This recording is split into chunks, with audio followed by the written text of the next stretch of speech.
আল্লাহ কিতাবের যতগুলো আয়াত তোমার সাথে আছে, তোমার কাছে আছে, তোমার মুখস্থে, তোমার স্মরণে আছে, এই আয়াতগুলোর মধ্যে সবচেয়ে মহামর্যাদাপূর্ণ আয়াত তোমার কাছে কোনটি মনে হয়? সাহাবী জবাব দিলেন, আল্লাহু ওয়া রাসূলুহু আ'লাম। এটা আল্লাহ এবং তার রাসূল ভালো জানেন। রাসূলুল্লাহ সাল্লাল্লাহু আলাইহি সাল্লাম আবার বললেন, আবাল মুনজির আইয়ু আয়াতিন মা'কা মিন কিতাবিল্লাহি আ'যাম। আল্লাহর কোরআনের কোন আয়াতটি সবচেয়ে মর্যাদাপূর্ণ বলো তুমি। তো তিনি সাহস করে বলে ফেললেন, আল্লাহু লা ইলাহা ইল্লা হুয়াল হাইয়ুল কাইয়্যুম। তিনি বললেন, ইয়া রাসূলুল্লাহ, আমার কাছে মনে হচ্ছে আয়াতুল কুরসি এটা হলো কোরআনের সবচেয়ে মহামর্যাদাপূর্ণ আয়াত। فضرب رسول الله صلى الله عليه وسلم في صدري ثم قال ليهنئك أبا المنذر العلم। আমি যখন এই জবাব দিলাম, আল্লাহর নবী আমার বুক চাপড়ায়া বললেন, শাবাশ শাবাশ, তুমি সঠিক কথা বলেছো। উবাই ইবনে কাবকে বললেন, ও আবুল মুনজির, তোমার জ্ঞান যেন তোমার জন্য আনন্দদায়ক হয়। তোমার জ্ঞান তোমার জন্য যেন আনন্দদায়ক হয়, এটা বললেন। তিরমিজির হাদিস 2878 নম্বর হাদিস। عن أبي هريرة رضي الله تعالى عنه قال قال رسول الله صلى الله عليه وسلم رسول الله صلى الله عليه وسلم বলেন, لكل شيء سنام وإن سنام القرآن سورة البقرة। নবীজি বলেন, প্রত্যেকটি জিনিসের একটি চূড়ান্ত শাখা আছে, সর্বোচ্চ চূড়া আছে। সব জিনিসের একটা সর্বোচ্চ চূড়া আছে। ওয়া ইন্না সানামাল কুরআন সূরাতুল বাকারা। কোরআনের সর্বোচ্চ চূড়া হলো সূরাতুল বাকারা। ফিহা আয়াতুন হিয়া সাইয়্যিদাতু আইল কুরআন। সূরা বাকারার মধ্যে এমন একটা আয়াত আছে যে আয়াতটা কোরআনে কারীমের সমস্ত আয়াতের সর্দার। হিয়া আয়াতুল কুরসি। এই আয়াতটা হলো আয়াতুল কুরসি। তাহলে মহামর্যাদাপূর্ণ আয়াত, আবার হলো সর্দার। হাদিসের একটা কিতাব আছে মাজমাউজ জাওয়ায়েদ। এই কিতাবের 6 নম্বর খণ্ড 324 নম্বর পৃষ্ঠা। قال رسول الله صلى الله عليه وسلم والذي نفسي بيده إن لها لسانا وشفتين تقدس الملك عند ساق العرش। নবীজি বলেন, আয়াতুল কুরসির একটা জিহ্বা আছে, দুইটা ঠোঁট আছে। আয়াতুল কুরসি এই জিহ্বা ঠোঁট দিয়ে আরশের কাছে সদা সর্বদা আল্লাহর প্রশংসা করতে থাকে। আল্লাহর পবিত্রতা বর্ণনা করে আয়াতুল কুরসি। আল্লাহ আমাদেরকে আমল করার তৌফিক দান করেন। প্রত্যেক 5 ওয়াক্ত ফরজ নামাজের পর 5 ওয়াক্ত ফরজ নামাজের পর আয়াতুল কুরসি পড়ব, বলেন ইনশাআল্লাহ। বুলুগুল মারাম হাদিসের কিতাব 97 নম্বর হাদিস।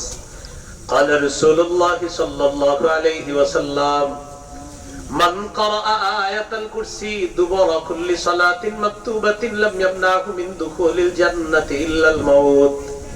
নবীজি বলেন, কেউ যদি 5 ওয়াক্ত নামাজের পরে আয়াতুল কুরসি তেলাওয়াত করে, তার আর জান্নাতের মাঝে আর কোনো বাধা থাকে না, শুধুমাত্র মৃত্যু। সে মৃত্যুবরণ করবে আর আল্লাহর জান্নাতের মেহমান হবে। খানা খাইতে ভুলে গেল, আয়াতুল কুরসি পড়তে ভুলবেন না নামাজের পরে, বলেন ইনশাআল্লাহ। আর যখন ঘুমাইতে যাবেন, বিছানায় গিয়ে ঘুমানোর আগে আয়াতুল কুরসি পড়বো, বলেন ইনশাআল্লাহ।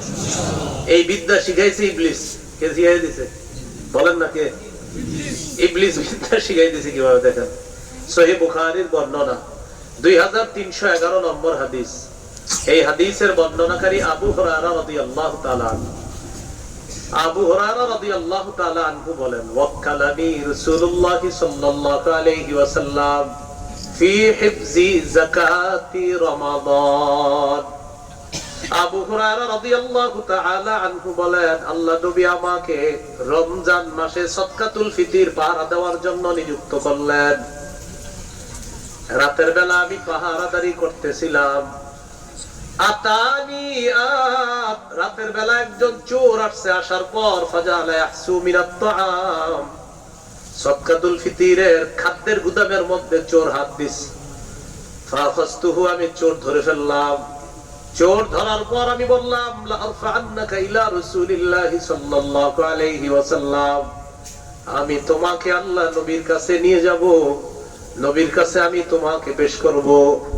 চোর আবু হুরায়রাকে বললেন ইন্নী মুহতাজ ওয়া লি ইয়ালুন ওয়া লি হাজাতুন শাদীদা, আবু হুরায়রা আমাকে ছেড়ে দাও, আমি অভাবী মানুষ, আমার পরিবার আমার দায়িত্বে আছে, আমার প্রচন্ড অভাব অনটন আছে, এই জন্য আমি চুরি করতে আসছি, ওয়াদা করলাম লা আউদু, আর কখনো আসবো না, আমারে ছেড়ে দাও।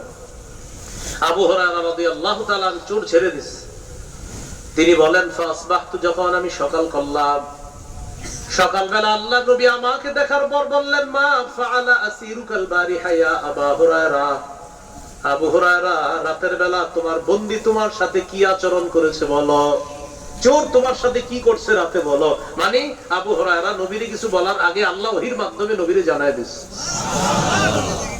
আবু হুরায়রা বললেন শাকা হাজাতান শাদীদা ওয়া ইয়ালান ফারহিমতুহু ফাগাল্লাইতু সাবিলা, সে প্রচন্ড অভাব পেশ করছে, তার দায়িত্বে পরিবার আছে, তাই আমি তার প্রতি দয়া করে তাকে আমি ছেড়ে দিছি ইয়া রাসূলুল্লাহ। নবীজি বললেন ক্বাদ কাযাবাকা ওয়া ইন্নাহু সায়াউদ, আবু হুরায়রা চোর তোমাকে মিথ্যা কথা বলছে, সে আবার আসবে, সে মিথ্যা বলছে, সে আবার আসবে। আবু হুরায়রা রাদিয়াল্লাহু তাআলা আনহু বলেন ফারাফতু আন্নাহু সায়াউদ লিকাউলি নবী সাল্লাল্লাহু আলাইহি ওয়াসাল্লাম ইন্নাহু সায়াউদ, আমি নিশ্চিত হলাম সে আবার আসবে, কারণ নবীজি বলেছে সে আসবে, তার মানে সে নিশ্চিত আসবে। দ্বিতীয় দিন আমি উট পেতে আসি, হাদিসের বর্ণনা ফারাসাতুহু, পরের দিন আমি উট পেতে আসি।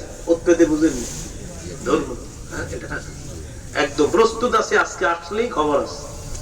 চোর সাহেব আইসা পড়ছে, আসার পর খাবারে হাত দিছে, সদকাতুল ফিতরের ওই গুদামে হাত দেওয়ার পর ফাখাসতুহু, ধরে ফেললাম। ধরার পর আমি বললাম আল্লাহি লা আরফা'আন্নাকা ইলা রাসূলিল্লাহি সাল্লাল্লাহু আলাইহি ওয়াসাল্লাম, আমি তোমাকে আল্লাহ নবীর কাছে উপস্থিত করব। চোর আবার বলল আবু হুরায়রা আমার প্রচুর অভাব, আমার দায়িত্বে পরিবার আছে, আমার সমস্যা, মেহেরবানি করে আমাকে ছেড়ে দাও, ওয়াদা করলাম আমি আর আসবো না। ছেড়ে দিছে দ্বিতীয় রাত। পরের দিন সকালবেলা আল্লাহ নবী বলেন মা ফাআলা আসিরুকাল বারিহা ইয়া আবা হুরায়রা, আবু হুরায়রা গত রাত তোমার বন্দী তোমার সাথে কি আচরণ করছে, খবর কি, কালকে চোর কি করছে বলো। আবু হুরায়রা বললেন হুজুর আবার সে অভাব অনটনের কথা বলছে, পরিবারের দায়িত্বের কথা বলছে। ফারাহিমতুহু ফাখাল্লাইতু সাবিলা, আমার মায়া লাগছে, আমি তাকে ছেড়ে দিছি। নবীজি বললেন ক্বাদ কাযাবাকা ওয়া ইন্নাহু সায়াউদ, সে মিথ্যা বলছে, সে আবার আসবে। আবু হুরায়রা বলেন তৃতীয় রাত আমি অপেক্ষায় রইলাম, চোর আসছে, আসার পর খাদ্যের গুদামের মধ্যে যখন হাত দিছে আমি তাকে ধরে ফেললাম। ধরার পর আমি তাকে বললাম হাদিহি আখিরু সালাসি মাররাত, আজকে হলো তৃতীয়বারের শেষবার, তুমি তিনবার আসছো, আজকে হলো তৃতীয়বার, আজকে আর ছাড়াছাড়ি নাই, এই নিয়ে তুমি তিনবার আসলা, আমি নবীর কাছে তোমাকে নিব, আজকে আর ছাড়ছি না, যা বলার বলো, ছাড়বো না। চোর বলতেছে আবু হুরায়রা দানি ওয়াল্লিমকা কালিমাত, তুমি আমাকে ছেড়ে দাও, আমি তোমারে কিছু বিদ্যা শিখাইয়া দিব, তোমার অনেক কাজে আসবে। হাদিসে আসছে সাহাবায়ে কেরাম বিদ্যার প্রতি খুব আগ্রহী ছিলেন, তারা এলেমের প্রতি তাদের প্রচন্ড আগ্রহ। চোর বিদ্যা শিখাবে এটা শুই না, আবু হুরায়রা চিন্তা করলেন সাইরা দিলে যদি একটা বিদ্যা পাওয়া যায় খারাপ কি, ঠিক আছে কি বিদ্যা বলো তো। চোর বলল ইদা আওয়াইতা ইলা ফিরাশিকা ফাকরা আয়াতুল কুরসি, তুমি যখন বিছানায় আসবা তখন তুমি আয়াতুল কুরসি পড়ো, আয়াতুল কুরসি যদি পড়ো ফাইন্নাহু লা ইয়াজালা আলাইকা মিনাল্লাহি হাফিজ, সারা রাত আল্লাহর পক্ষ থেকে একজন পাহারাদার তোমাকে পাহারাদারি করবে।